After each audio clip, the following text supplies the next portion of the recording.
بانک اینقدر از ما سوال نمیکنه که شما سوال میکنید. چرا اینقدر شما حساس هستین؟ من میخوام بگم که سال 2024 TD بانک حدود اگه اشتباه نکنم 1.9 میلیون دلار جریمه شد.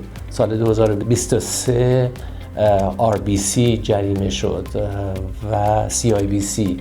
اینها بانک‌های بزرگ هستن و فینترک جریمه‌شون کرد. خیلی مهمه که قوانین ما رعایت بکنیم. یعنی ما نمیخوایم که بخوایم بیزینسی بکنیم که بعد بخوایم که همش در حالت فرار باشیم، ترس باشه. برای این صرافی معتبر صرافی هست که با قوانین به قول اینجا یا کامپلای باشه و بتونه که رعایت بکنه قوانینو و مشتری ها را دعوت به این نکنه که از راههای عبور بکنن که به نفع خودشون باشه ولی بعد لانگ ترم مشتری بخواد ضررش رو بده. بنابراین اگر راه درست بره جلو، ایرانی هایی هم که میخوان از پولشون اینجا استفاده بکنن برای اینکه خونه بسازن یا خونه بخرن، ماشین بخرن، همین چیزها مدارکشون کامله.